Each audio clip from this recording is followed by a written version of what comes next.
Hello everyone, welcome to Mastura classes. आज हम देखेंगे एनसीईआरटी 11th क्लास की ज्योग्राफी का 6th चैप्टर, जो कि है भू आकृतिक तथा उनका विकास। जो हमने पिछले चैप्टर में देखा था, भू आकृतिक प्रक्रियाएं जो होती हैं बाहर जनित फोर्स के कारण, जो अंतर्जनित बल लगते हैं उनके कारण हमने अलग अलग प्रक्रियाएं होती देखी थी। अब हम इसी प्रक्रियाओं से होने वाला जो विकास है, यानी कि जो अलग अलग आकृतियां हमारी भूपर पट्टी पर दिखाई देती हैं, उनके बारे में हम इस चैप्टर में समझेंगे। तो ये देखते हैं।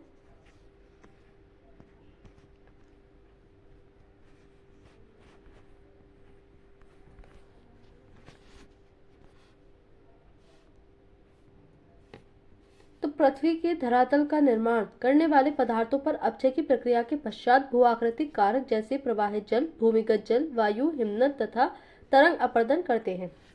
हमने देखा कि अपक्षय में जो बाह्य बल है उसके कारण हमें अलग अलग प्रक्रियाएं होती हुई दिखाई देती हैं, और वो किसके कारण होती हैं, जैसे कि प्रवाहित जल यानी कि बहता हुआ जल, भूमिगत जल जो हमारा ग्राउंड वाटर होता है, हवा, हिमनद, तरंग अपरदन, इन सब के कारण जो है अपर्दन होता है, उसके कारण हमें अलग अलग प्रक्रियाएं देखने को मिलती हैं।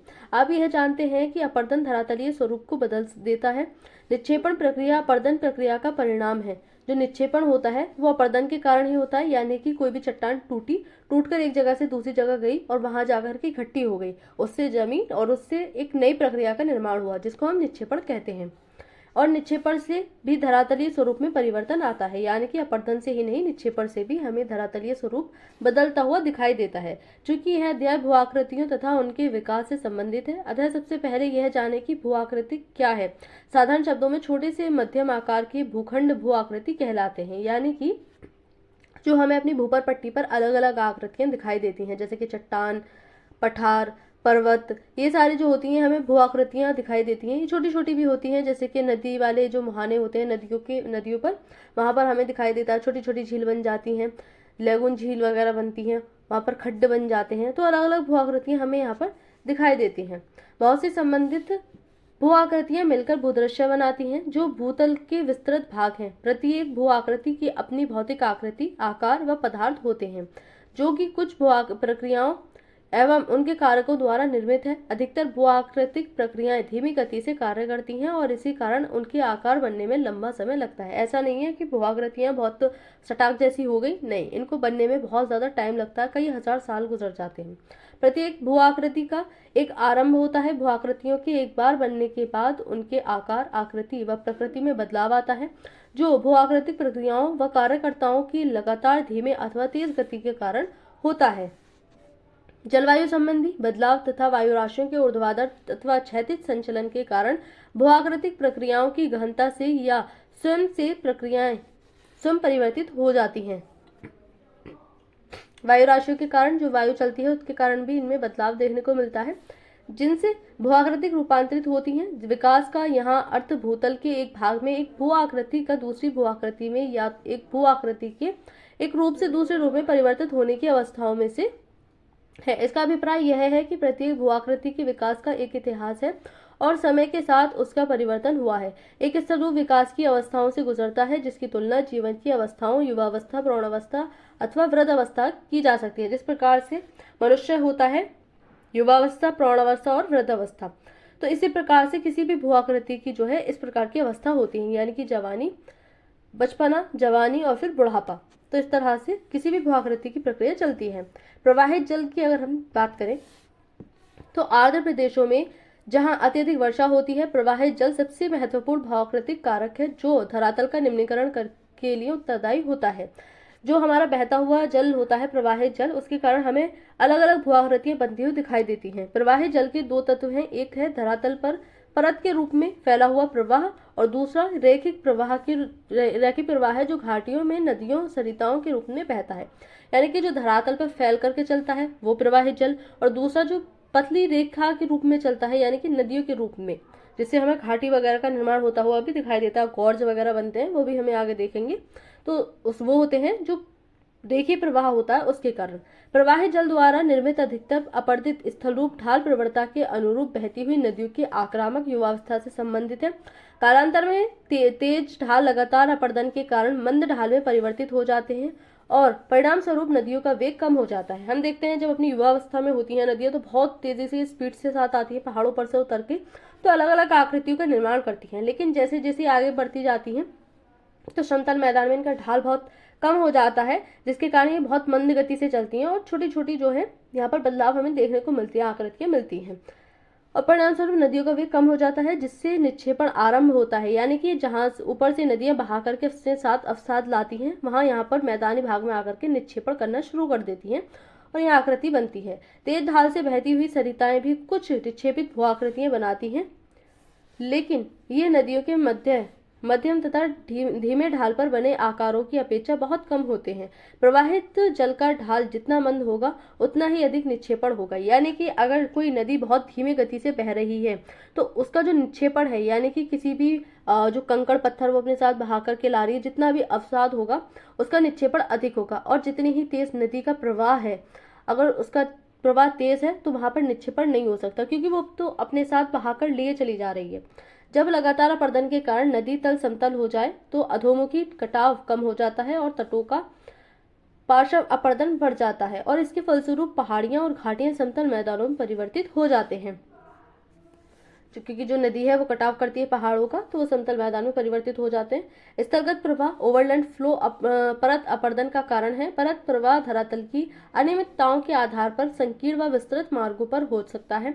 प्रवाहित जल के घर्षण के कारण बहते हुए जल द्वारा कम या अधिक मात्रा में बहाकर लाए गए तलछटों के कारण छोटी व तंग क्षुद्र सरिताएं बनती हैं। ये क्षुद्र सरिताएं धीरे धीरे लंबी व विस्तृत अवनलिकाओं में विकसित होती हैं। इन अवनलिकाओं कालांतर में अधिक गहरी, चौड़ी तथा लंबाई में विस्तृत होकर एक दूसरे में समाहित होकर घाटियों का जाल बनाती हैं। प्रारंभिक अवस्थाओं में अधोमुखी कटाव अधिक होता है, जिससे अनियमितताएं जैसे जलप्रपात व सोपानी जलप्रपात आदि लुप्त हो जाते हैं। जो जलप्रपात होते हैं, वाटरफॉल्स, उनकी बात कही गई है। मध्य अवस्था में सरिताएं नदी तल में धीमा कटाव करती हैं और घाटियों में पार्श्व अपर्दन अधिक होता है। जो हमें मध्य अवस्था दिखाई देती है, यानी कि जब नदी अपनी प्रौढ़ अवस्था में पहुंचती है तो वहां पर जो उसकी गति है वो थोड़ी मंद पड़ जाती है, जिसके कारण हमें समतल मैदान और तल जो है वो दिखाई देता है। घाटियों में अधिक पार्श्व अपर्दन होता है, क्योंकि बहुत तेजी के साथ में नदी यहाँ से बह करके गुजरती है, ऊपर से गिरती है, जिसके कारण अवसाद बहुत तेज होता है यहाँ पर। कालांतर में नदी घाटियों के किनारों की ढाल मंद हो जाती है। इसी प्रकार अपवाह बेसिन के मध्य विभाजक तब तक निम्न होते जाते हैं जब तक ये पूर्णतः समतल नहीं हो जाते और अनंत एक धीमे उच्चावच का निर्माण होता है, जिसमें यत्र तत्र अवरोधी चट्टानों के अवशेष दिखाई देते हैं, जिन्हें मोनाड नॉक कहते हैं। नर्मदा नदी अपर्दन के द्वारा बने इस प्रकार के मैदान संप्राय मैदान या पेनिप्लेन कहलाते हैं। प्रवाहित जल से निर्मित प्रत्येक अवस्था की स्थलरूप संबंधी विशेषताओं का संक्षिप्त वर्णन निम्न प्रकार है। अब इनके हम अगर वर्णन देखें किस किस प्रकार की कैसी कैसी अवस्था है तो उसको समझने की कोशिश करते हैं। सबसे पहले नदी की युवावस्था, यूथ जिसको बोलते हैं। इस अवस्था में नदियों की संख्या बहुत कम होती है। ये नदियां उथली वी आकार की घाटी बनाती हैं, यानी कि ऊपर से नदी बहकर आ रही है बहुत तेज और यहाँ समतल वाले मैदान में इस तरह से गिरती है और ऐसे बह करके फिर यहाँ पर चलती है। तो यहाँ पर जब ये ऊपर से गिरेगी तो यहाँ का जो भी पत्थर है, चट्टान है, उसको खोखला करेगी और यहाँ पर जो है अवसाद को निकाल करके अपने साथ बह करके ले जाएगी। तो यहाँ पर वी आकार की घाटी का निर्माण हो जाता है, जिनमें बाढ़ के मैदान लगभग अनुपस्थित या संकरे बाढ़ मैदान मुख्य नदी के साथ साथ पाए जाते हैं। जल विभाजक अत्यधिक विस्तृत, चौड़े व समतल होते हैं, जिनमें दलदल व झीलें होती हैं। इन ऊंचे समतल धरातल पर नदी विसर्प विकसित हो जाते हैं। विसर्प क्या होता है? जब नदी इस प्रकार से चलती है, जब ज्यादा मैदान में पहुंच जाती है तो बहुत ऐसे चलती है, एकदम नागिन की तरह लहरा लहरा कर, सांप की तरह, तो उसको विसर्प कहते हैं। ये विसर्प अनंत ऊंचे धरातलों में गंभीरभूत हो जाते हैं, अर्थात विसर्प की तली में निम्न कटाव होता है और ये गहराई में बढ़ते हैं। जहाँ अनावृत कठोर चट्टानें पाई जाती हैं वहां जलप्रपात व छिप्रिकाएं बन जाते हैं। जो वी घाटी होती है वो कुछ इस प्रकार की होती है, जहाँ पहाड़ होते हैं और यहाँ इस तरह से नदी बहती है, वो होती है वी घाटी। प्रौढ़ अवस्था, मैच्योर। प्रौढ़ अवस्था कैसी होती है? इस अवस्था में नदियों में जल की मात्रा अधिक होती है और सहायक नदियां भी इसमें आकर मिलती हैं। नदी घाटियां भी आकार की होती हैं लेकिन गहरी होती हैं। मुख्य नदी के व्यापक और विस्तृत होने से विस्तृत बाढ़ के मैदान पाए जाते हैं, जिसमें घाटी के भीतर ही नदी विसर्प बनाती हुई प्रवाहित होती है। युवावस्था में निर्मित समतल, विस्तृत व अंतर नदीय दलदली क्षेत्र लुप्त हो जाते हैं और नदी विभाजक स्पष्ट होते हैं। जलप्रपात व छिप्रिकाएं लुप्त हो जाती हैं। वृद्धावस्था, ओल्ड वृद्ध अवस्था में छोटी सहायक नदियां कम होती हैं और ढाल मंद हो जाता है। जब नदी बिल्कुल मैदानी वाले भाग में चलती है और बिल्कुल ऐसे चलती है फैल फैल करके एकदम धीमी धीमी गति से, तो उसको वृद्ध अवस्था बोला जाता है नदी की। नदी और स्वतंत्र रूप से विस्तृत बाढ़ के मैदानों में बहती हुई नदी विसर्प प्राकृतिक तटबंध, गोखुर झील आदि बनाती है। गोखुर झील क्या होती है? जब नदी बहुत ज्यादा मैदान में पहुंच जाती है, बिल्कुल समतल मैदान में, तो यहाँ पर बहुत ज्यादा विसर्प करने लगती है, और जब ये नदी का पानी कम हो जाता है तो ये जो विसर्प होते हैं कट के अलग हो जाते हैं और ये फिर एक अलग झील बन जाती है, जिसको हम गोखुर झील या चाप झील कहते हैं। विभाजक विस्तृत तथा समतल होते हैं, जिनमें झील दलदल पाए जाते हैं। अधिकतर भूदृश्य समुद्र तल के बराबर या थोड़े ऊंचे होते हैं। अपर्दित स्थल रूप घाटियां, तो घाटियों का प्रारंभ तंग व छोटी छोटी क्षुद्र सरिताओं से होता है। ये क्षुद्र सरिताएं धीरे धीरे लंबी व विस्तृत अवनलिकाओं में विकसित हो जाती हैं। ये अवनलिकाएं धीरे धीरे और गहरी हो जाती हैं। ये चौड़ी व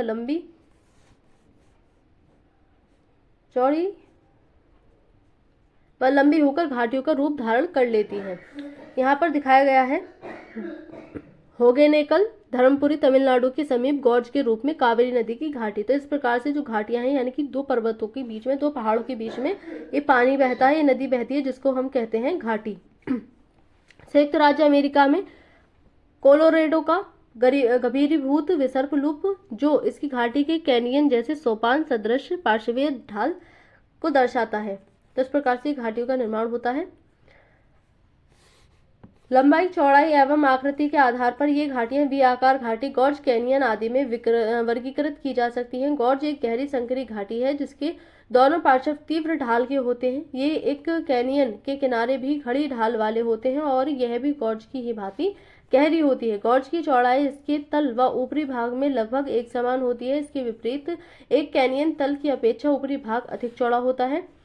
वास्तव में कैनियन गॉर्ज का ही एक दूसरा रूप है। चट्टानों के प्रकार और संरचना पर घाटी का प्रकार निर्भर होता है। उदाहरणार्थ, कैनियन का निर्माण प्राय अवसादी चट्टानों के क्षैतिज स्तर में पाए जाने से होता है तथा गॉर्ज कठोर चट्टानों में बनता है।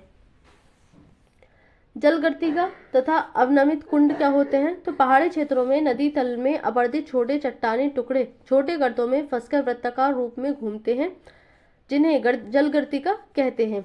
ये एक बार छोटे व उथले गर्तों के बन जाने पर कंकड़, पत्थर व गोलाश में इन गर्तों में एकत्रित हो जाते हैं और प्रवाहित जल के साथ घूमते हैं और धीरे धीरे इन गर्तों का आकार बढ़ता जाता है। यह गर्त आपस में मिल जाते हैं और कालांतर में नदी घाटी गहरी होती जाती है। जलप्रपात के तल में भी एक गहरे व बड़े जलगर्तिका का निर्माण होता है, जो जल के ऊंचाई से गिरने व उनमें शिलाखंडों के वृत्ताकार घूमने से निर्मित होता है। इसमें क्या होता है, जो नदी होती है, नदी के पानी के कारण जो हमारी नदी वाला नीचे का क्षेत्र होता है, तो वहां पर इस प्रकार के गोल गोल खंड हो जाते हैं, क्योंकि यहाँ से फसाद निकल जाता है। जहाँ पर नदी घाटी होती है, जो ऊपर से नदी गिरती है, तो यहाँ पर बहुत बड़े जलखंडों का निर्माण हो जाता है।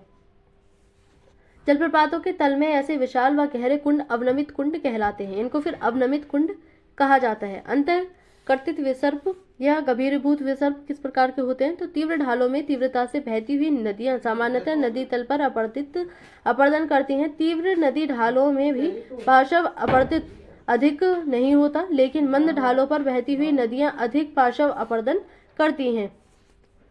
क्षैतिज अपरदन अधिक होने के कारण मंद ढालों पर बहती हुई नदियां वक्रित होकर बहती हैं या नदी विसर्प बनाती हैं। नदी विसर्पों का बाढ़ मैदानों और डेल्टा मैदानों पर पाया जाना एक सामान्य बात है, क्योंकि यहाँ नदी का ढाल बहुत मंद होता है। कठोर चट्टानों में भी गहरे कटे हुए और विस्तृत विसर्प मिलते हैं। इन विसर्पों को अधिकृत विसर्प या गभीरभूत विसर्प कहा जाता है।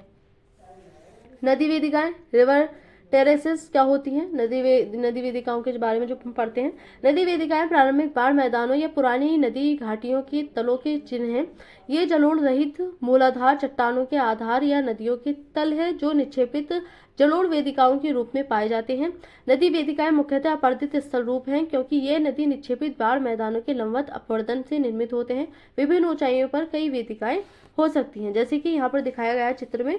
युग्मित वेदिकाएं जो एक तरह से समतल में चल रही हैं, इस प्रकार से ये होती हैं युग्मित वेदिकाएं, और ये होती हैं अनयुग्मित जो वेदिकाएं हैं, अयुग्मित वेदिकाएं, क्योंकि एक युग्म नहीं बन पा रहा है। यहाँ पर युग्म बन रहा है, तो इसको युग्मित वेदिकाएं कहते हैं। सकती हैं जो प्रारंभिक नदी जल स्तर को दर्शाते हैं। नदी वेदिकाएं नदी के दोनों तरफ समान ऊंचाई वाली हो सकती हैं और इसके इस स्वरूप को युग्म पेयर्ड वेदिकाएं कहते हैं। निक्षेपित स्थल रूप तो जलोढ़ पंख। जब नदी उच्च स्थलों से बहती हुई गिरिपथ व मंद ढाल के मैदानों में प्रवेश करती है, यानी कि पर्वतों से उतर के मैदान में प्रवेश करती है, तो ढाल जो जलोढ़ पंख का निर्माण होता है, जो जलोढ़ पंख होते हैं उनका निर्माण होता है जब नदी मैदान में प्रवेश कर जाती है। मैदान में जलोढ़ पंख का मतलब क्या है? ऊपर से पतली रेखा में बहती आ रही है, नीचे मैदान आया तो यहाँ पर फैल गई, अब फैलने के कारण अलग अलग धाराएं इस प्रकार से निकल गई, एक पंख जैसी संरचना हमें यहाँ पर दिखाई देती है। साधारणतः पर्वतीय क्षेत्रों में बहने वाली नदियां भारी व स्थूल आकार के नद्य भार को वहन करती हैं। मंद ढालों पर नदियां यह भार वहन करने में असमर्थ होती हैं, क्योंकि मैदान में इतना भारी जो अपने साथ कंकड़ पत्थर अवसाद लेकर के आ रही हैं उसको लेकर नहीं चला जा सकता इनसे। तो ढाल के साथ जो पर्वत वाला क्षेत्र होता है वहां से तो ढाल से उतर के आ जाती हैं, लेकिन यहाँ मैदान में आकर के जो इतना अपने साथ अवसाद लाती हैं उसको ला करके फैला देती हैं। तो एक जलोढ़ पंख वाली जो आकृति है वो उसका निर्माण होता है। तो यह शंकु के आकार में निक्षेपित हो जाती हैं, जिसे जलोढ़ पंख कहते हैं। जो नदियां जलोढ़ पंखों से बहती हैं वे प्राय अपने वास्तविक वह मार्ग को बहुत दूर तक नहीं बहती, बल्कि अपना मार्ग बदल लेती हैं और कई शाखाओं में बढ़ जाती है, जिन्हें जल वितरिकाएं कहते हैं। जिनको हम कहते हैं, एक तो होती है सहायक नदियां। सहायक नदियां एक बड़ी नदी में आकर के मिलती हैं। जल वितरिकाएं क्या होती हैं कि जब नदी मैदान में जाती है तो ये छोटी छोटी नदियों में शाखाओं में बढ़ जाती है, एक इधर को चली गई, एक इधर को चली गई, एक इधर को चली गई, तो हम इसको कहते हैं जल वितरिकाएं। आर्द्र प्रदेशों में जलोढ़ पंख प्राय निम्न शंकु की आकृति तथा शीर्ष से पाद तक मंद ढाल वाले होते हैं। शुष्क व आर्द्र शुष्क जलवायवीय प्रदेशों में ये तीव्र ढाल वाले उच्च शंकु बनाते हैं। तो यहाँ पर अमरनाथ जम्मू कश्मीर के मार्ग में एक पहाड़ी सरिता द्वारा निक्षेपित जलोढ़ पंख को दिखाया गया है। तो इस प्रकार से ये नदी पहाड़ी पर से उतर के आ रही है इस तरह से, और यहाँ पर आकर के ऐसे फैल गई है। तो यहाँ पर मैदान में आकर पूरी तरह से फैल गई, जिसको हम जलोढ़ पंख कहते हैं। डेल्टा क्या होता है?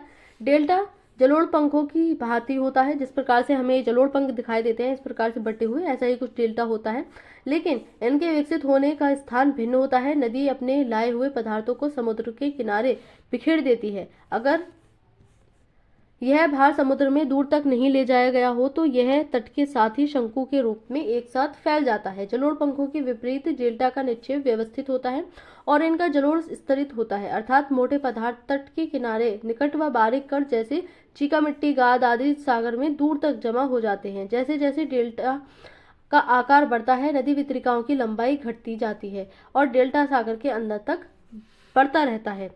जो हमने शंकु जलोढ़ पंख देखे, तो जलोढ़ पंख तो हमारे मैदान वाले क्षेत्र में ही दिखाई देता है, क्योंकि वितरिका तो यहाँ पर जो है फैल जाती है पूरी नदी, जबकि जो डेल्टा है वो समुद्र के अंदर तक जा करके बनता है, यानी कि जहाँ पर नदी समुद्र में मिलेगी वहाँ डेल्टा का निर्माण होता है।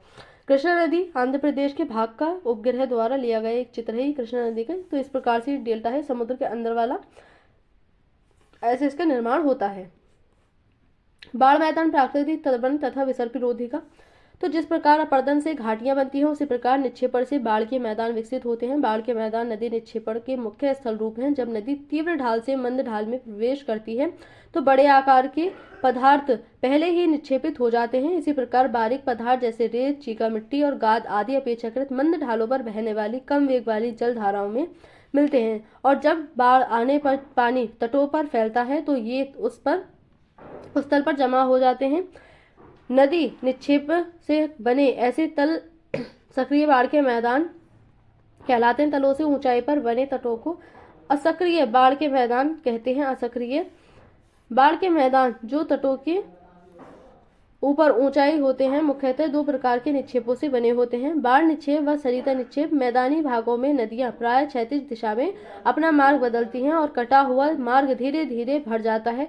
बाढ़ मैदानों के ऐसे क्षेत्र जो नदियों के कटे हुए या छूटे हुए भाग हैं उनमें स्थूल पदार्थों के जमाव होते हैं। ऐसे जमाव जो बाढ़ के पानी के फैलने से बनते हैं अपेक्षाकृत महीन कणों, चिकनी मिट्टी, गाद आदि के होते हैं। प्राकृतिक तटबंध एवं विसर्पी रोधिकाओं का चित्र यहाँ पर दिखाया गया है। जैसे कि ये होती है विसर्पी रोधिकाएं, ये इस तरह से, क्योंकि विसर्प होते हैं जो नदी चलती है तो ये होती है विसर्पी रोधिकाएं। ये होता है बाढ़कृत मैदान जहाँ जहाँ तक नदी फैल जाती है, तो यहाँ पर बाढ़कृत मैदान, और ये होती है प्राकृतिक तटबंध जो वास्तविक सीमा होती है नदी की। तो ऐसे बाढ़ मैदान जो डेल्टाओं में बनते हैं उन्हें डेल्टा मैदान कहते हैं। प्राकृतिक तटबंध और विसर्पी रोधिका आदि कुछ महत्वपूर्ण स्थल रूप हैं जो बाढ़ के मैदानों से संबंधित हैं। प्राकृतिक तटबंध बड़ी नदियों के किनारे पर पाए जाते हैं। ये तटबंध नदियों के पार्श्वों में स्थूल पदार्थों के रेखिक निम्न व समानांतर कटक के रूप में पाए जाते हैं जो कई स्थानों पर कटे हुए होते हैं। नदी रोधिकाएं या विसर्पी रोधिकाएं बड़ी नदी विसर्पों के अवतल ढालों पर पाई जाती हैं और ये रोधिकाएं प्रवाहित जल द्वारा लगाए गए तलछटों के नदी किनारों पर निक्षेपण के कारण बनती हैं। इनकी चौड़ाई व परिच्छेदिका लगभग एक समान होती है और इनके अवसाद मिश्रित आकार के होते हैं। नदी विसर्प मेंडर्स क्या होते हैं? तो विस्तृत बाढ़ व डेल्टा मैदानों में नदियां शायद ही सीधे मार्गों में बहती होंगी। बाढ़ व डेल्टाई मैदानों पर लूप जैसे चैनल प्रारूप विकसित होते हैं जिन्हें विसर्प कहा जाता है। विसर्प एक स्थल रूप न होकर एक प्रकार का चैनल प्रारूप है। नदी विसर्प के निर्मित होने के कारण निम्नलिखित हैं। मंद ढाल पर बहते जल में तटों पर क्षैतिज या पार्श्विक कटाव करने की प्रवृत्ति का होना, तटों पर जलोढ़ का अनियमित व असंगठित जमाव जिससे जल के दबाव का नदी पार्श्वों बढ़ना, प्रवाहित जल का कोरियोलिस प्रभाव से विक्षेपण ठीक उसी प्रकार जैसे कोरियोलिस बल से वायु प्रवाह विक्षेपित होता है। जब चैनल की ढाल प्रवणता अत्यधिक बंद हो जाती है तो नदी में पानी का प्रवाह धीमा हो जाता है तथा पार्श्वों का कटाव अधिक होता है। नदी तटों पर थोड़ी सी अनियमितताएं भी धीरे धीरे मोड़ों के रूप में परिवर्तित हो जाती हैं। ये मोड़ नदी के अंदरूनी भाग में जलोढ़ जमाव के कारण गहरे हो जाते हैं और बाहरी किनारा अपरदित होता रहता है। अगर अपरदन, निक्षेपण तथा निम्न कटाव न हो तो विसर्प की प्रवृत्ति कम हो जाती है। प्राय बड़ी नदियों के विसर्प में अवतल किनारों पर सक्रिय निक्षेपण होते हैं और उत्तल किनारों पर अधोमुखी कटाव होते हैं। अवतल किनारे कटाव किनारों के रूप में भी जाने जाते हैं। तो जो अधिक अपरदन से तीव्र कगार के रूप में परिवर्तित हो जाते हैं। उत्तल किनारों का ढाल मंद होता है और विसर्पों के गहरे छल्ले के आकार में विकसित हो जाने पर यह अंदरूनी भागों पर अपरदन के कारण कट जाते हैं और घोघुर झील बन जाती है। घोघुर झील उसी प्रकार से बनती है जब नदी विसर्प करती है। तो जब नदी का अगली बार जो स्थान है वो बदल जाता है, यानी कि नदी सूख जाए तो ये जो विसर्प होते हैं अलग कट जाते हैं। इससे फिर घोघुर झील का निर्माण होता है।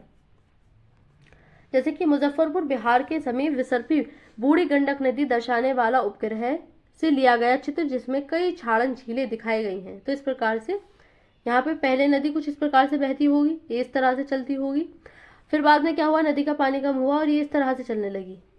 तो अभी क्या हो रहा है कि ये कट करके यहाँ पर ये गोखुर झील बन गई, ये कट गई, अलग हो गई। तो यहाँ पर हमें गोखुर झील बनती हुई दिखाई दे रही है।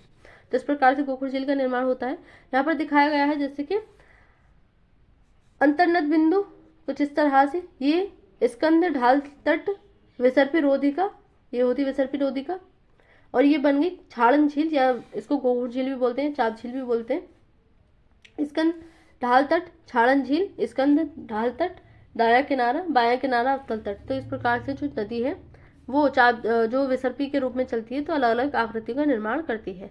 ये हमने देखा नदी के द्वारा जो हमें आकृति अलग अलग बनती हुई दिखाई दे रही है। अब हम बात करें भौम जल के द्वारा बनने वाली आकृतियां। तो ग्राउंड वाटर से कौन कौन सी प्रक्रियाएं बनती हैं, क्या क्या होता है। भौम जल जहां एक साधन के रूप में वर्णित नहीं है, यहाँ भौम जल का अपरदन के कारक के रूप में और उसके द्वारा निर्मित स्थल रूपों का वर्णन किया गया है। जब चट्टाने पारगम्य, कम सघन, अत्यधिक जोड़ों या संधियों व दरारों वाली हो तो धरातलीय जल का अंतःस्त्रवण आसानी से होता है। लंबवत गहराई पर जाने के बाद जल धरातल के नीचे चट्टानों की संधियों, छिद्रों व संस्तर तल से होकर क्षैतिज अवस्था में बहना प्रारंभ करता है। जल का यह क्षैतिज व ऊर्ध्वाधर प्रवाही चट्टानों के अपरदन का कारण होता है। जिस प्रकार से ग्राउंड वाटर में जल रहता है क्षैतिज और ऊर्ध्वाधर रूप में गति करता रहता है, तो इसके कारण जो चट्टाने हैं उनका अपरदन होता है, यानी कि वो चटकती हैं, टूटती फूटती हैं। भौम जल में पदार्थों के परिवहन द्वारा बने स्थल रूप महत्वहीन है। इसी कारण भूमिगत जल का कार्य सभी प्रकार की चट्टानों में नहीं देखा जा सकता। लेकिन ऐसी चट्टानें जैसे चूना पत्थर या डोलोमाइट जिनमें कैल्शियम कार्बोनेट की प्रधानता होती है, उनमें धरातलीय व भौम जल रासायनिक प्रक्रिया द्वारा घोलीकरण व अपक्षेपण अनेक स्थल रूपों को विकसित करता है। ये दो प्रक्रियाएं घोलीकरण व अपक्षेपण या तो चूना पत्थर व डोलोमाइट चट्टानों में अलग से या अन्य चट्टानों के साथ अंतराश्रित पाई जाती हैं। किसी भी चूना पत्थर, लाइमस्टोन या डोलोमाइट चट्टानों के क्षेत्र में भौमजल द्वारा घुलन प्रक्रिया और उसके निक्षेपण प्रक्रिया से बने ऐसे स्थल रूपों को कार्स्ट स्थलाकृति का नाम दिया गया है। यह नाम एड्रियाटिक सागर के साथ बाल्कन कार्स्ट क्षेत्र में उपस्थित लाइमस्टोन चट्टानों पर विकसित स्थलाकृतियों पर आधारित होती हैं। तो अपरदनात्मक और तथा निक्षेपणात्मक दोनों प्रकार के स्थल रूप कार्स्ट स्थलाकृतियों पर की विशेषताएं इसकी देखी जाती हैं, जो कि भौमजल के द्वारा बनती हैं। अपर्दित स्थल रूप कुंड, घोलग्रंथ, लैपीज और चूना पत्थर चबूतरे।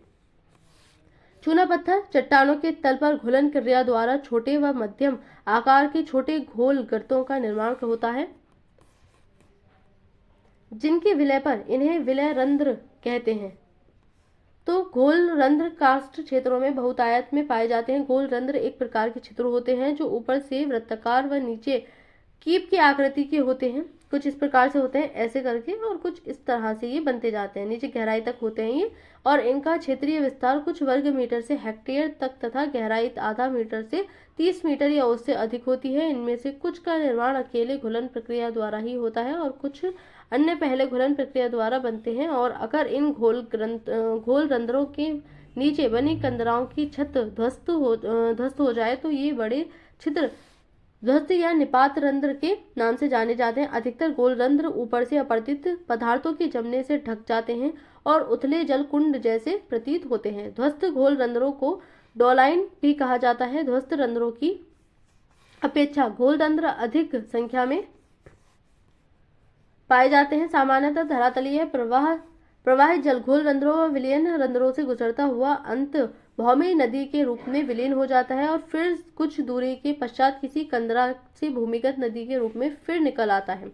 जब गोलरंध्र व डोलाइन इन कंदराओं की छत के किनारे से या पदार्थों के स्खलन द्वारा आपस में मिल जाते हैं तो लंबी, तंग तथा विस्तृत खाइयां बनती हैं, जिन्हें घाटी रंध्र या युवाला कहते हैं। यानी कि जब जो रंध्र होते हैं वो आपस में, इनकी जो बीच की दीवार होती है वो हट जाती है, तो इसको फिर हम कहते हैं घाटी रंध्र या युवाला। धीरे धीरे चूनायुक्त चट्टानों के अधिकतर भाग इन गर्तों व खाइयों के हवाले हो जाता है और पूरे क्षेत्र में अत्यधिक अनियमित पतले व नुकीले कटक आदि रह जाते हैं, जिन्हें लैपीज कहते हैं। इन कटकों या लैपेज का निर्माण चट्टानों की संधियों में भिन्न घुलन प्रक्रियाओं द्वारा होता है। कभी कभी लैपेज के ये विस्तृत क्षेत्र समतल चूनायुक्त चबूतरों में परिवर्तित हो जाते हैं, यानी कि कटते कटते पूरा एक चबूतरा मात्र बच जाता है। तो कुछ इस प्रकार की प्रक्रिया होती है। यहाँ पर अगर हम समझें तो यहाँ पर विलय रंध्र कुछ इस तरह से बनेगा, फिर ये घोल रंध्र और भी ज्यादा कटाव हुआ, फिर यहाँ पर निपाती रंध्र बना, ये गुफा बनी, गुफा बन करके ये जो बीच वाला भाग है पूरी तरह से टूट गया। ये होते हैं गोल रंध्र। अगर हम ऊपर से देखें इनको तो कुछ ऊपर से गोल गोल दिखाई देते हैं, नीचे कीप आकार के होते हैं, ऐसे शंकु आकार के। तो इनमें जो है पानी अंदर रिश्ता रहता है। इसके बाद में ये और कटे, घाटी सिंह की युवाला बने। इस तरह से जब इनकी मध्य की जो दीवार है वो भी कटाव के द्वारा खत्म हो जाती है तो कुछ ऐसे दिखाई देते हैं। इससे घाटी सिंह की युवाला का निर्माण होता है। और इसके बाद में जो यहाँ पर हमें गुफा है वो भी हमें यहाँ पर दिखाई देती है, जैसे कि यहाँ पर स्टेलेक्टाइट जो मध्य, ये ऊपर वाली जो इस तरह से हम कहें कि ऊपर से नीचे की ओर लटके रहते हैं वो होते हैं स्टेलेक्टाइट। स्टेलेगमाइट क्या होते हैं, जो नीचे से ऊपर की ओर होते हैं। ये पूरी गुफा होती है और ये क्या होता है, जो पूरा मिला हुआ होता है, इसको हम स्तंभ कहते हैं। तो इस प्रकार की आकृतियां हमें बनती हुई दिखाई देती हैं। कंदराएं, कैव्स की अगर हम बात करें तो ऐसे प्रदेश जहाँ चट्टानों के एकांतर संस्तर हों, शैल, बालू, पत्थर व कार्टाइज, और इनके बीच में अगर चूना पत्थर व डोलोमाइट चट्टानें हो या जहां सघन चूना पत्थर चट्टानों के संस्तर हो, वहां प्रमुखतः कंदराओं का निर्माण होता है। पानी दरारों व संधियों से होकर रिसकर शैल संस्तरण के साथ क्षैतिज अवस्था में बहता है। इसी तल संस्तरण के सहारे चूना चट्टानें घुलती हैं और लंबे एवं तंग विस्तृत रिक्त स्थान बनते हैं, जिन्हें कंदराएं कहा जाता है। कभी कभी विभिन्न स्तरों पर कंदराओं का एक जाल सा बन जाता है, जो चूना पत्थर चट्टानों के तल व उनके बीच संस्तर चट्टानों पर निर्भर होता है। प्राय कंदराओं का एक खुला मुख होता है जिससे कंदरा सरिताएं बाहर निकलती हैं। ऐसी कंदराएं जिनके दोनों सिरे खुले हों उन्हें सुरंग कहते हैं। जहाँ दोनों सिरे खुल जाते हैं तो इनको हम सुरंग कहते हैं। निक्षेपित स्थल रूप की अगर हम बात करें तो अधिकतर निक्षेपित स्थल रूप कंदराओं के भीतर ही निर्मित होते हैं। चूना पत्थर चट्टानों में मुख्यतः रसायन कैल्शियम कार्बोनेट, जो कार्बन युक्त जल वर्षा जल में घुला हुआ कार्बन, यानी कि जो वर्षा होती है उसमें जो कार्बन घुला होता है में शीघ्रता से घुल जाता है। जब इस जल का वाष्पीकरण होता है तो घुले हुए कैल्शियम कार्बोनेट का निक्षेपण हो जाता है, या जब चट्टानों की छत से जल वाष्पीकरण के साथ कार्बन डाइऑक्साइड गैस मुक्त हो जाती है तो कैल्शियम कार्बोनेट के चट्टानी धरातल पर टपकने से निक्षेपण हो जाता है। स्टेलेक्टाइट या स्टेलेग्माइट और स्तंभ किस प्रकार की आकृति हैं? जैसे अभी हमने चित्र में देखा, तो स्टेलेक्टाइट विभिन्न मोटाइयों के लटके हुए स्तंभ, हेम स्तंभ जैसे होते हैं, यानी कि जो ऊपर से लटके हुए होते हैं उसको बोलते हैं स्टेलेक्टाइट। प्राय ये आधार पर या कंदरा की छत के पास मोटे होते हैं और अंत के छोर पर पतले होते हैं। कुछ ऐसे शंकु आकार वाली आकृति होती है इनकी। ये अनेक आकारों में दिखाई देते हैं। स्टेलेग्माइट कंदराओं के फर्श से ऊपर की ओर बढ़ते हैं। ये होते हैं स्टेलेग्माइट, जो नीचे से चौड़े और ऊपर से पतले होते हैं। ये ऊपर नीचे से जुड़े होते हैं। वास्तव में स्टेलेग्माइट कंदराओं की छत से धरातल पर टपकने वाले चूना मिश्रित जल से बनते हैं या स्टेलेक्टाइट के ठीक नीचे पतले पाइप की आकृति में बनते हैं। स्टेलेग्माइट एक स्तंभ के एक चपटी तश्तीनुमा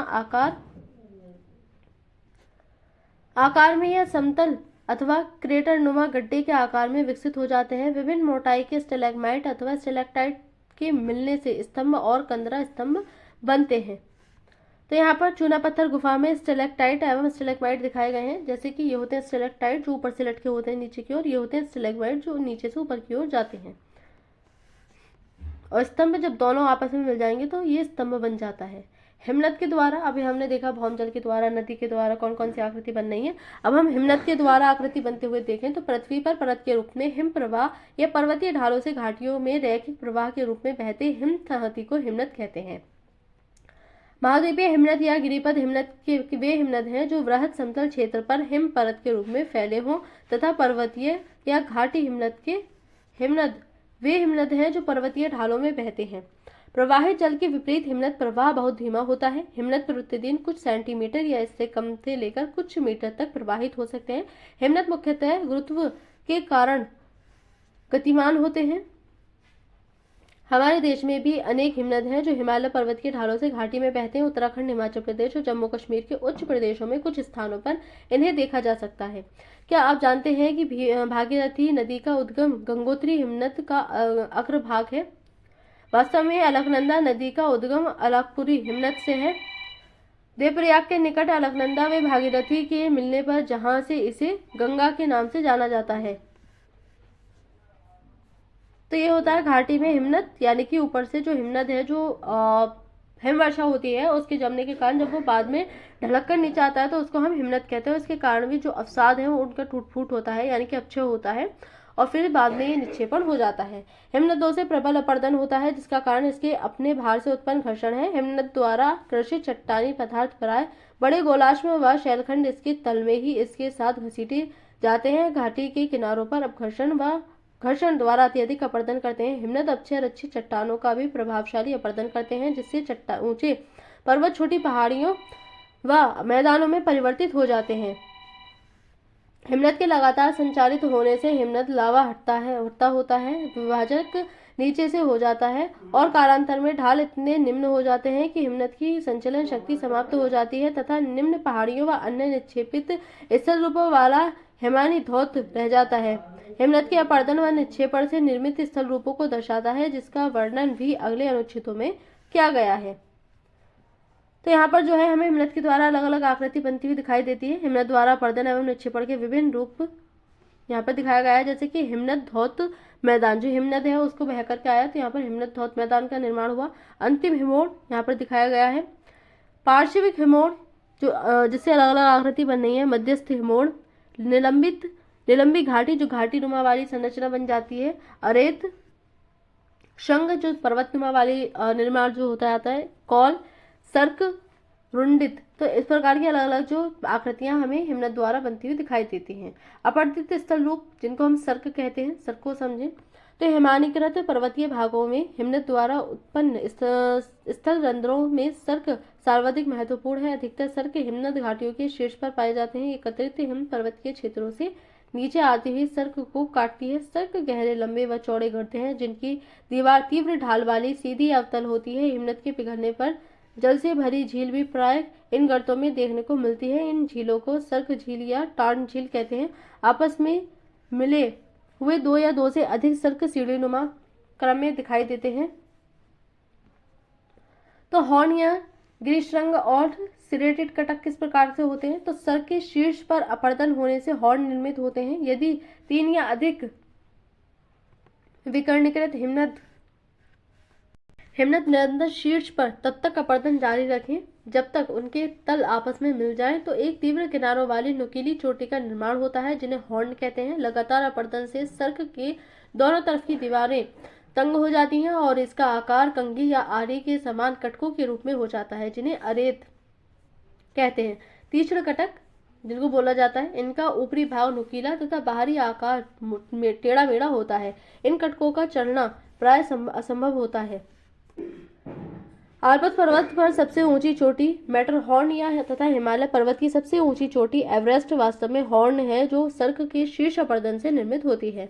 हिमनद घाटी या गर्त को अगर हम समझे तो हिमानीकृत घाटियां गर्त की भांति होती हैं जो आकार में अंग्रेजी के अक्षर यू जैसी होती हैं, जिनके तल चौड़े व किनारे चिकने तथा ढाल तीव्र होते हैं। घाटी में मलबा बिखरा होता है अथवा जलोढ़ मलबा दलदली रूप में दिखाई देता है। चट्टानी धरातल पर झील भी उभरी हुई होती है अथवा ये झीलें घाटी में उपस्थित हिमोड़ मलबे से बनती है। मुख्य घाटी एक तरफ या दोनों तरफ ऊंचाई पर लटकती घाटी भी होती है। इन लटकती घाटियों के तल जो मुख्य घाटी में खुलते हैं, इनके विभाजक क्षेत्रों के कट जाने से ये त्रिकोण के रूप में नजर आती हैं। बहुत गहरी हिमनद गर्तें जिनमें समुद्री जल भर जाता है तथा जो समुद्री तटरेखा पर होती हैं उन्हें फ्योर्ड कहते हैं। फ्योर्ड इसी प्रकार से बनते हैं। निक्षेपित स्थल रूप तो पिघले हुए हिमनद के द्वारा मिश्रित रूप में भारी व महीन पदार्थों का निक्षेप हिमोड़ या हिमनद गोलाश्म के रूप में जाना जाता है। इन निक्षेप में अधिकतर चट्टानी टुकड़े नुकीले या कम नुकीले आकार के होते हैं। हिमनदों के तल किनारों या छोर पर बर्फ पिघलने से सरिताएं बनती हैं। कुछ मात्रा में शैल मलबा इस पिघले जल से बनी सरिता में प्रवाहित होकर निक्षेपित होता है। ऐसे हिमनद जलोढ़ निक्षेप हिमानी धौत कहलाते हैं। हिमोड़ निक्षेप के विपरीत हिमानी धौत प्राय स्थिरीकृत व वर्गीकृत होते हैं। हिमनद अपक्षेप में चट्टानी टुकड़े गोल किनारों वाले होते हैं, जैसे कि चित्र 6.13 में हिमनद क्षेत्रों के मुख्य निक्षेप स्थल रूपों को दर्शाया गया है। हिमोड़ हिमनद टिल या गोलाश्मी मृत्तिका के जमाव की लंबी कटके हैं। अंतस्थ हिमोड़ हिमनद के अंतिम भाग में मलबे के निक्षेप से बनी लंबी कटके हैं। पार्श्विक हिमोड़ हिमनद घाटी की दीवार के समानांतर निर्मित होते हैं। पार्श्विक हिमोड़ अंतस्थ हिमोड़ से मिलकर घोड़े की नाल या अर्धचंद्राकार कटक का निर्माण होता है। कुछ इस प्रकार से इनका निर्माण होता है। ऐसे तो हिमनद घाटी के दोनों ओर अत्यधिक मात्रा में पार्श्विक हिमोड़ पाए जाते हैं। हम हिमोड़ की उत्पत्ति पूर्णतया आंशिक रूप से हिमानी जल द्वारा होती है जो इस जलोढ़ को हिमनद के किनारे पर धकेलती है। कुछ घाटी हिमनद तेजी से पिघलने पर घाटी तल पर हिमनद टिल को एक परत के रूप में व्यवस्थित रूप से छोड़ देते हैं। ऐसे व्यवस्थित व भिन्न मोटाई के निक्षेप तलीय या तलस्थ हिमोड़ कहलाते हैं। घाटी के मध्य में पार्श्विक हिमोड़ के साथ साथ हिमोड़ मिलते हैं जिन्हें मध्यस्थ हिमोड़ कहते हैं। ये पार्श्विक हिमोड़ की अपेक्षा कम स्पष्ट होते हैं। कभी कभी मध्यस्थ हिमोड़ व तलस्थ के अंतर को पहचानना कठिन होता है। एस्कर कैसे बनते हैं? तो ग्रीष्म ऋतु में हिमनद के पिघलने से जल हिमतल के ऊपर से प्रवाहित होता है तथा इसके किनारे से रिसता है या बर्फ के छिद्रों से नीचे प्रवाहित होता है। यह जल हिमनद के नीचे एकत्रित होकर बर्फ के नीचे नदी धारा में प्रवाहित होता है। ऐसी नदियां नदी घाटी के ऊपर बर्फ के किनारों वाले तल में प्रवाहित होती हैं। यह जलधारा अपने साथ बड़े गोलाश्म चट्टानी टुकड़े और छोटा चट्टानी मलबा बहाकर लाती है जो हिमनद के नीचे इस बर्फ की घाटी में जमा हो जाते हैं। ये बर्फ पिघलने के बाद एक वक्राकार कटक के रूप में मिलते हैं जिन्हें एस्कर कहते हैं। तो एस्कर इस प्रकार से बनते हैं। हिमनदीय स्थलाकृति के विभिन्न निक्षेपित भू आकृतियों का सुंदर चित्रण यहाँ पर दिखाया गया है। जैसे कि यहाँ पर हिमानी धौत दिखाया गया जो मैदान है, ड्रमलिन हिमानी धौत मैदान एस्कर, ड्रमलिन एस्कर, अंतिम हिमोड़ हिमानी धौत मैदान एस्कर। यहाँ पर भौतिक भूगोल के मूल जो है यहाँ पर जो है अलग अलग जो आकृतियां हैं वो यहाँ पर दिखाई गई हैं।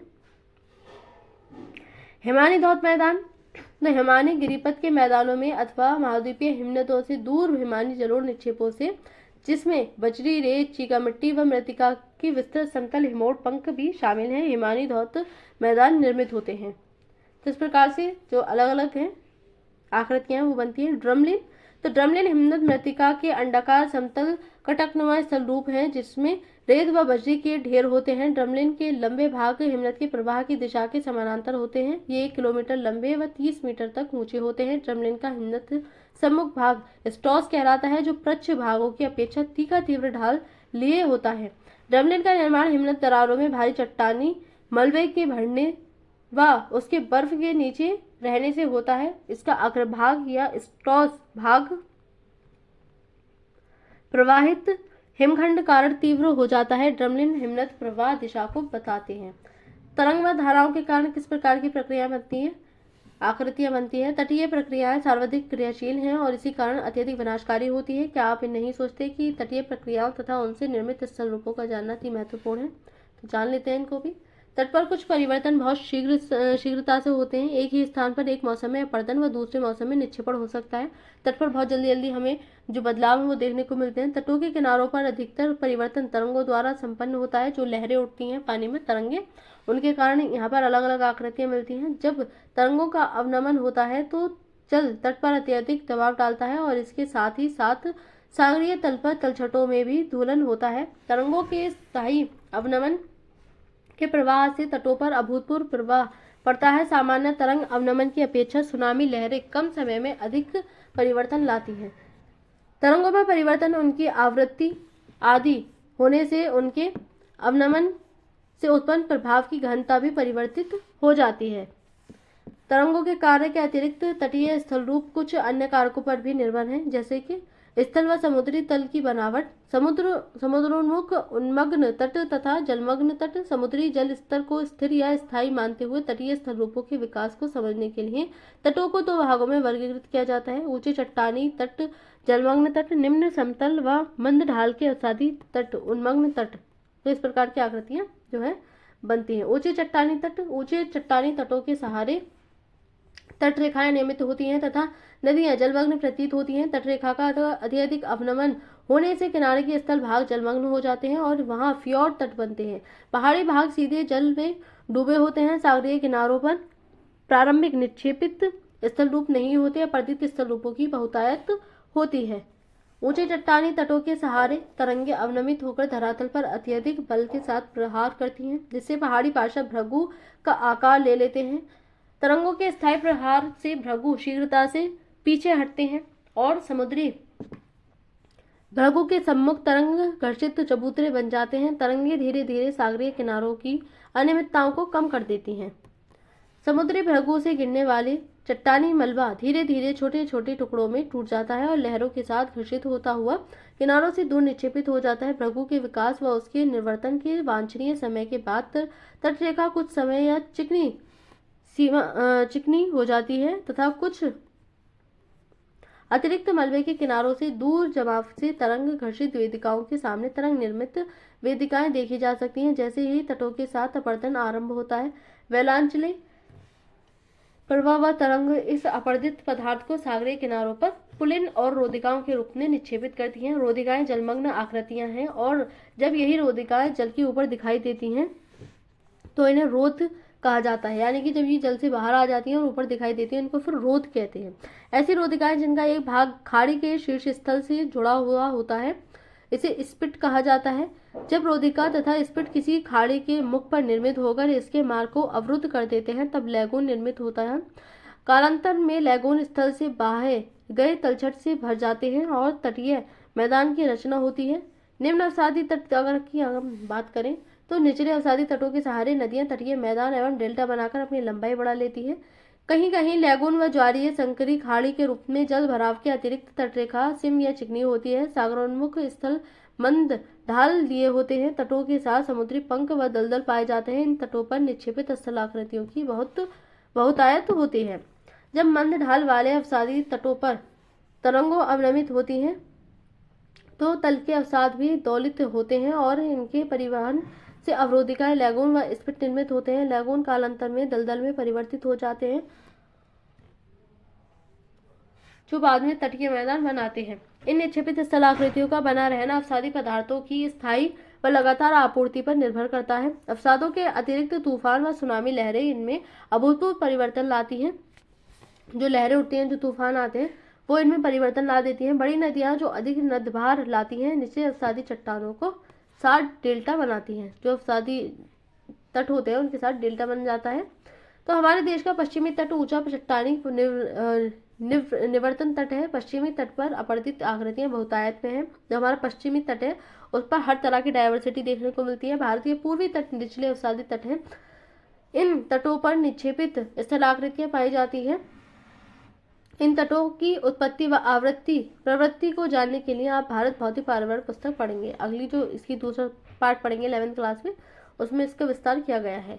अपरदित स्थल रूप, भृगु, वेदिकाएं, कंदराएं तथा स्टैक, अगर हम इनकी बात करें तो ऐसे तट जहां अपर्दन प्रमुख प्रक्रिया है वहां प्राय दो मुख्य आकृतियां तरंग घर्षित भृगु व वेदिकाएं पाई जाती हैं। लगभग सभी समुद्र भृगु की ढाल तीव्र होती है, जो कुछ मीटर से लेकर 30 मीटर या उससे अधिक हो सकती है। इनकी तलछटी पर एक मंद ढाल वाला समतल प्लेटफॉर्म होता है जो समुद्री भृगु से प्राप्त शैल मलबे से ढका होता है। सॉरी, अगर ये प्लेटफॉर्म तरंग की औसत ऊंचाई से अधिक ऊंचाई पर मिलते हैं तो इन्हें तरंग घर्षित वेदिकाएं कहते हैं। भृगु की कठोर चट्टान के अवरुद्ध जब तरंगे टकराती हैं तो भृगु के आधार पर रिक्त स्थान बनाती हैं और इसे गहराई तक खोखला कर देती हैं, जिससे समुद्री कंदराएं बनती हैं। इन कंदराओं की छत ध्वस्त होने से समुद्री भृगु स्थल की ओर हटते हैं। भृगु के निवर्तन से चट्टानों के कुछ अवशेष तटों पर अलग थलग छूट जाते हैं। ऐसी अलग थलग प्रतिरोधी चट्टानें जो कभी भृगु के भाग थे समुद्री स्टैक कहलाते हैं। समुद्री स्टैक जो खाली एक आकृति दीवार नुमा बची रह जाती है उसको हम समुद्री स्टैक कहते हैं।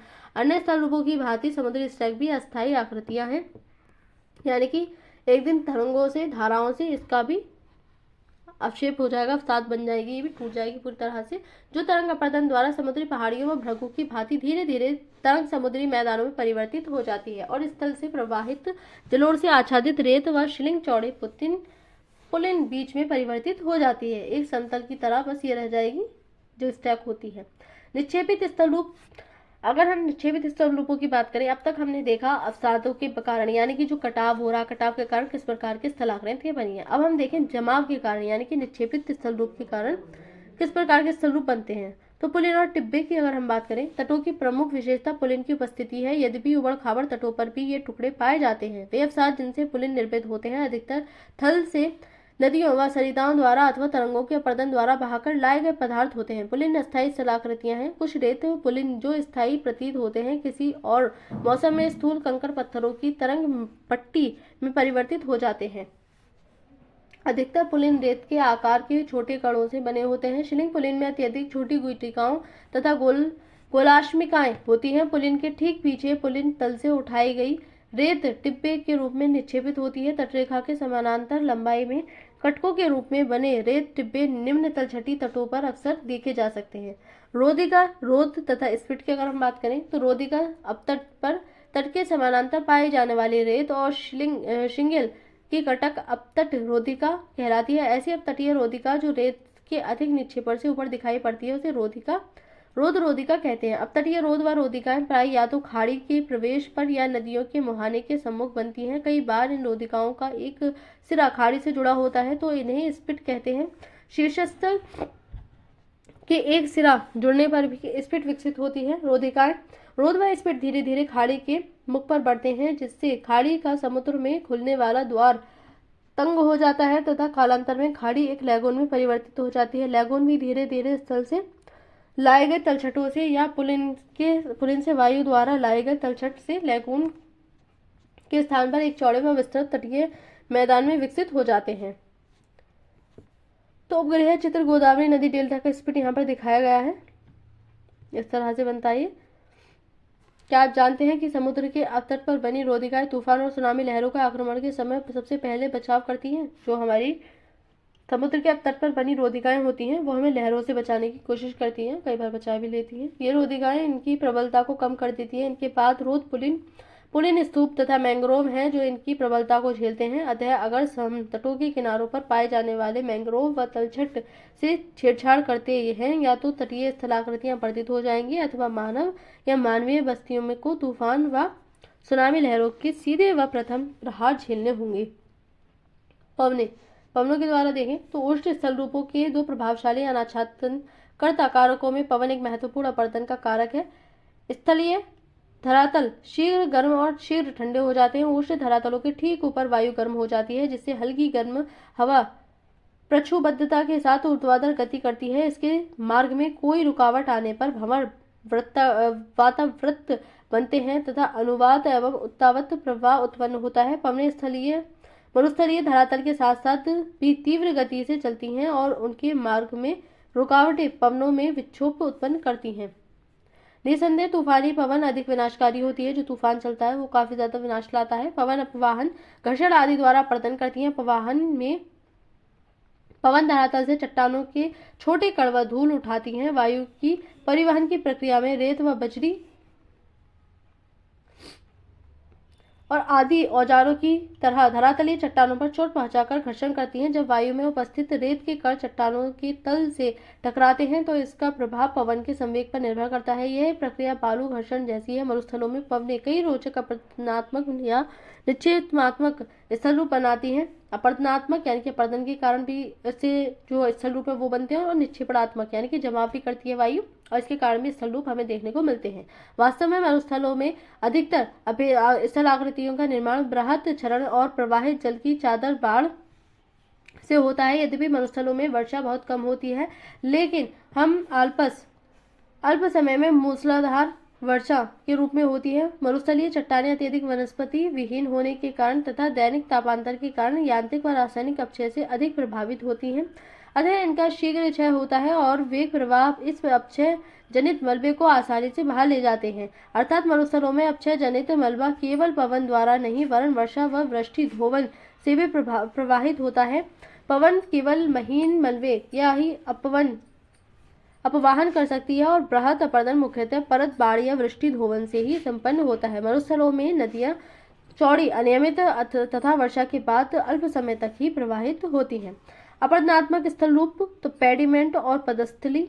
मरुस्थलों में भूदृश्य का विकास मुख्यतः पेडिमेंट का निर्माण व उसका ही विकसित रूप है। पर्वतों के पाद पर मलबे रहित अथवा मलबे सहित मंद ढाल वाले चट्टानी तल पेडिमेंट कहलाते हैं। पेडिमेंट का निर्माण पर्वतीय अग्रभाग के अपरदन मुख्यतः सरिता के क्षैतिज अपरदन व चादर बाढ़ दोनों के संयुक्त अपरदन से होता है। अपरदन भूसंहति के तीव्र ढाल वाले कोर के साथ साथ प्रारंभ होता है या विवर्तनिकी द्वारा नियंत्रित कटावों के तीव्र ढाल वाले पार्श्व पर अपरदन प्रारंभ होता है। जब एक बार एक तीव्र मंद ढाल के साथ पेडिमेंट का निर्माण हो जाता है जिसके पीछे एक भृगु या मुक्त पार्श्व होता है तो कटाव के कारण मंद ढाल तथा मुक्त पार्श्व पीछे हटने लगता है। अपरदन की इस पद्धति को पृष्ठ क्षरण के द्वारा की गई ढाल की समानांतर निवर्तन पीछे हटना क्रिया कहते हैं। अतः समानांतर ढाल निवर्तन द्वारा पर्वतों के अग्रभाग को अपरदित करते हुए पेडिमेंट आगे बढ़ते हैं तथा पर्वत घिसते हुए पीछे हटते हैं और धीरे धीरे पर्वतों का अपरदन हो जाता है और केवल इंसेलबर्ग निर्मित होते हैं जो कि पर्वतों के अवशिष्ट रूप थे। इस प्रकार मरुस्थलीय प्रदेशों में एक उच्च धरातलीय आकृति विहीन मैदान में परिवर्तित हो जाता है जिसे पैडी प्लेन या पदस्थली कहते हैं।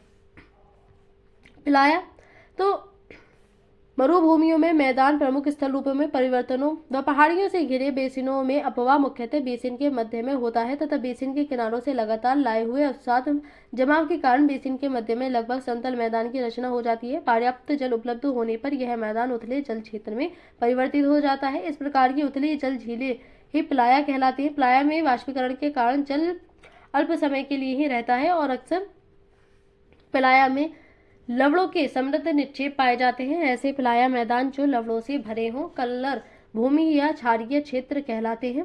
अपवाहन गर्त तथा गुहा की अगर हम बात करें तो पवनों के एक ही दिशा में स्थायी प्रवाह की से चट्टानों के अपक्षय जनित पदार्थ या असंगठित मिट्टी का अपवाहन होता है। इस प्रक्रिया में उथले गर्त बनते हैं जिन्हें अपवाहन गर्त कहते हैं। अपवाहन प्रक्रिया से चट्टानी धरातल पर छोटे गड्ढे या गुहिकाएं भी बनती हैं। तीव्र वेग पवन के साथ पड़ने वाले धूल कण अपघर्षण से चट्टानी तल पर पहले उथले गर्त जिन्हें वात गर्त कहते हैं बनाते हैं और इनमें से कुछ वात गर्त गहरे और विस्तृत हो जाते हैं जिन्हें गुहा यानी कि केव्स जो वो होती हैं गुहा उनका निर्माण होता है उनको गुहा कहते हैं। छत्रक टेबल तथा पीठिका शैल जो होती हैं, जो छत्रक शैल होती है मशरूम वाली, तो मरुस्थलों में अधिकतर चट्टानों पवन अपवाहन व अपघर्षण द्वारा शीघ्रता से कट जाती हैं और कुछ प्रतिरोधी चट्टानें कुछ इस प्रकार की बनती है मशरूम शैल ऐसे करके। प्रतिरोधी चट्टानों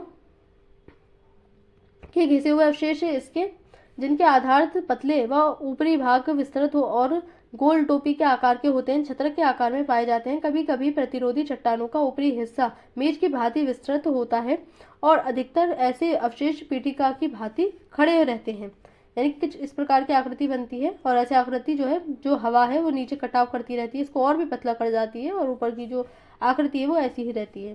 निक्षेपित स्थल रूप, तो पवन एक छटाई करने वाला कारक भी है, अर्थात पवन द्वारा बारीक रेत का परिवहन अधिक ऊंचाई व अधिक दूरी तक होता है।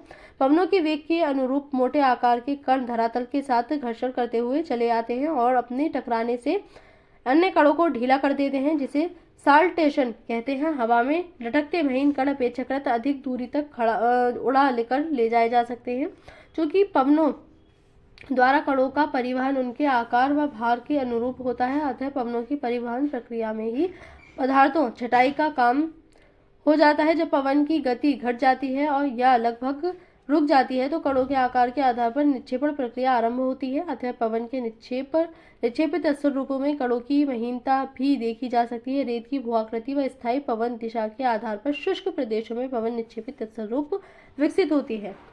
बालू टिब्बा सैंड ड्यून्स क्या होते हैं? तो उष्ण शुष्क मरुस्थल बालू टिब्बा के निर्माण के उपयुक्त स्थान है। इनके निर्माण के लिए अवरोध का होना भी अत्यंत आवश्यक है। बालू टिब्बे विभिन्न प्रकार के होते हैं। नवचंद्राकार टिब्बे जिनकी भुजाएं पवनों की दिशा में निकली होती हैं बरखान कहलाते हैं। जहां रेतीले धरातल पर आंशिक रूप से वनस्पति भी पाई जाती है, वहां परवलिक बालू का टिब्बों का निर्माण होता है। अर्थात अगर पवनों की दिशा स्थायी रहे तो परवलयिक बालू टिब्बे बरखान से भिन्न आकृति वाले होते हैं, सीफ बरखान की ही भांति होते हैं।